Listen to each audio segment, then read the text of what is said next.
Geoverse Part 3 To Live as Human by GeodesicDragon Chapter 3 Facts of Life.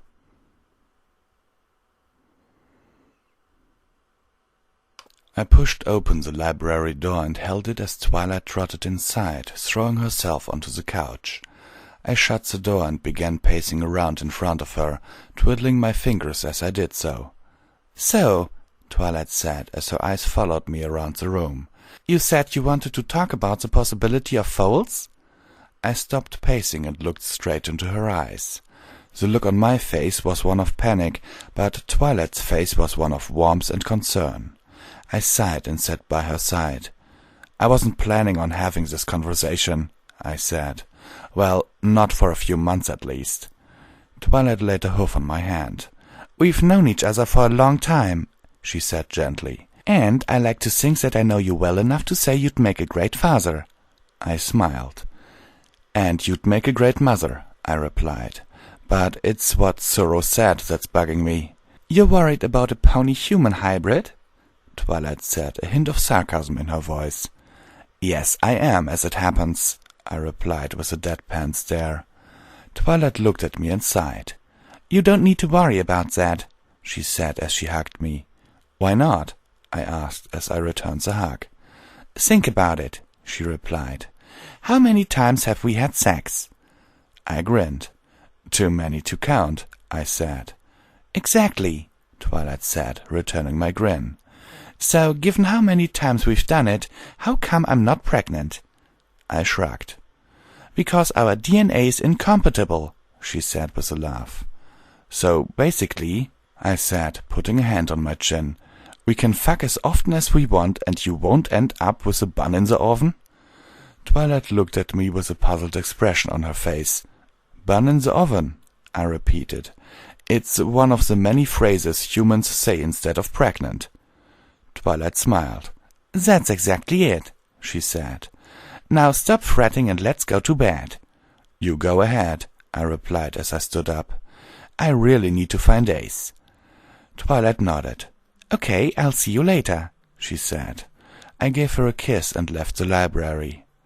As I walked along the road leading out of Ponyville towards Ace's laboratory, I felt as though I was walking on air. The talk I had had with Twilight made me feel happy about the fact I wouldn't be the father of a twisted pony-human hybrid.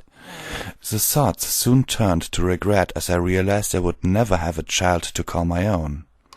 I shook my head to clear my mind as Ace's laboratory came into view over the hill. I saw the man himself sitting on a chair outside. He saw me coming over the hill and raised a hand in greeting.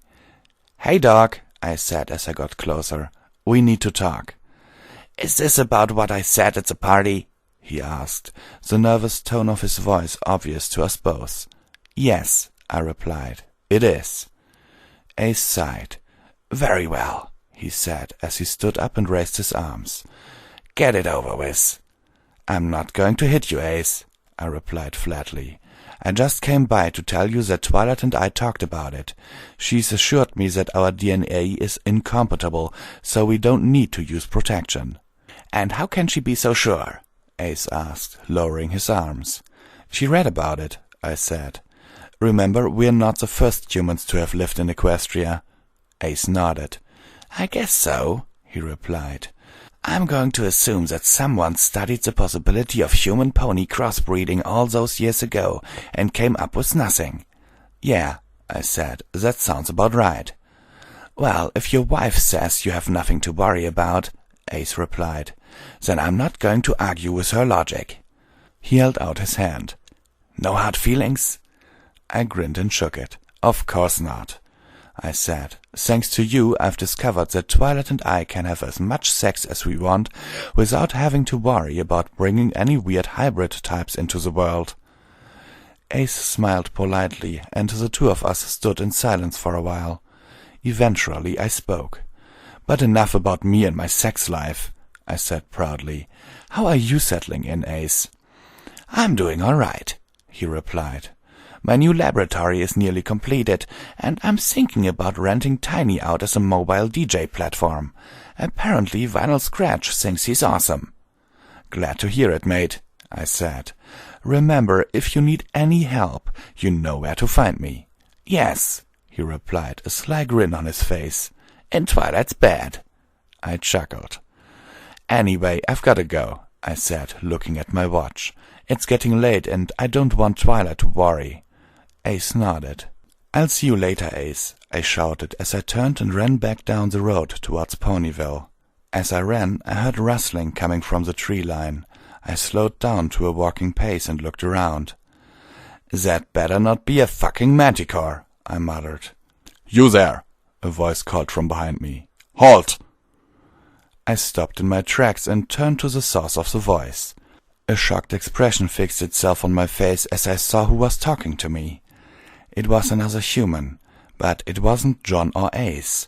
He was wearing a khaki-colored uniform with a Union Jack on the sleeve. I instantly recognized him as a British soldier. "What the fuck?" I said out loud. "Who are you? What's going on? How did you get here? Why are you here?" "I'm not at liberty to answer those questions, civilian," the soldier replied.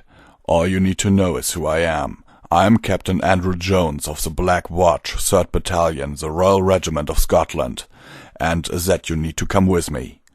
"But why?" I asked, dumbfounded. "What have I done? What could you possibly want with me?" Andrew sighed. "As hard as it is, I need you to trust me. The General has some questions for you regarding this world." "And?" I said, realizing he had trailed off. "And your association with one Dr. Ace Sorrow." I stood silently for a moment. "Very well," I said. "I'll come with you, but you'd better not take up too much of my time." "I can't guarantee that we won't," Andrew replied. He snapped his fingers and 2 more soldiers stepped forward. One of them grabbed my arms and handcuffed me, while the other put a bag over my head. "Hey!" I shouted. "What in the fuck is this?" "For security reasons," Andrew said. "We cannot allow you to know where you are going." I heard an engine rumbling, followed by a squealing of brakes. "Get him in the jeep and let's get out of here," Andrew ordered. "Hurry, before we're spotted." I was bundled into the back of the jeep, the 2 soldiers on either side of me. Andrew got in the front seat. "Drive!" he snapped. The jeep began moving, and once again I felt my nerves going. My palms were sweaty and my heart was going a mile a minute. As the vehicle bounced along the dirt road, I only had one thought on my mind. Twilight is gonna kill me for being late home.